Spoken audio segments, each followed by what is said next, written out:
કૃષ્ણ બધાને. તો કેમ છો બધા? આશા કરું છું કે મજામાં છો. તો ચાલો આજે બપોરની રસોઈની તૈયારી કરી લઈએ. અને તાવી તપી ગઈ છે તો રોટલી મૂકી દઈએ. ને અહીંયા બાજુમાં બટેટા વટાણા બાફી લીધા છે, પાલક તૈયાર થઈ ગઈ છે, મેં મસાલો સુધાર લીધો છે.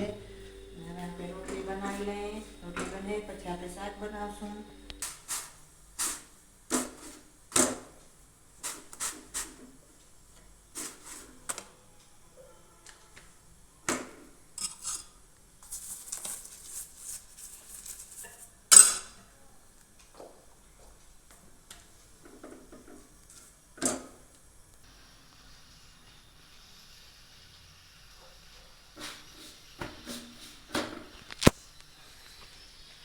જો આપણે રોટલી બનીને રેડી થઈ ગઈ છે.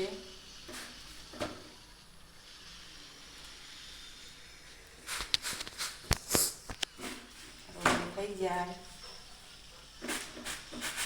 એટલે આપણે શાક વઘારી લઈએ.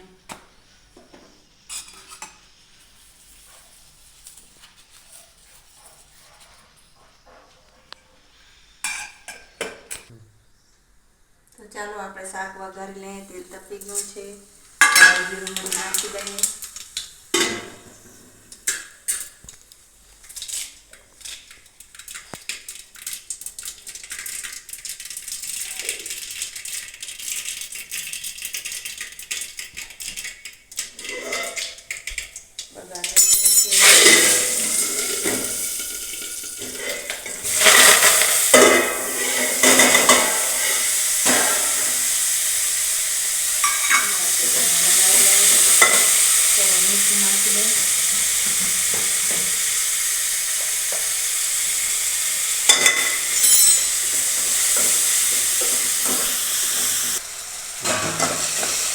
ચાલો ટામેટાને આપણે કચરી ગયા છે.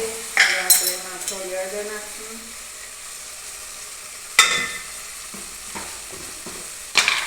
મરચું નાખશું તીખું,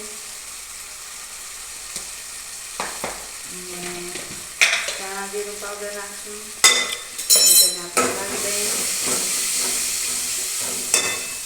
અને તેમાં આપણે થોડી પાલક નાખશું.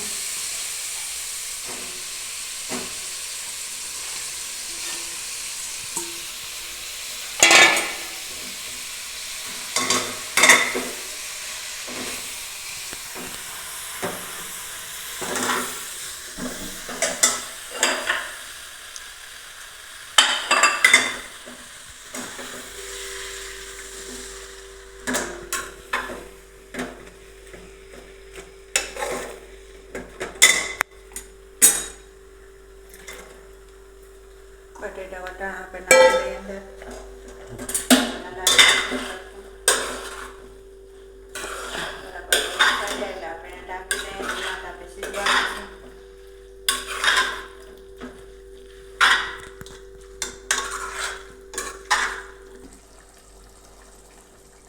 તો તૈયાર છે આપણું શાક. હવે આપણે ગેસ બંધ કરી દઈશું.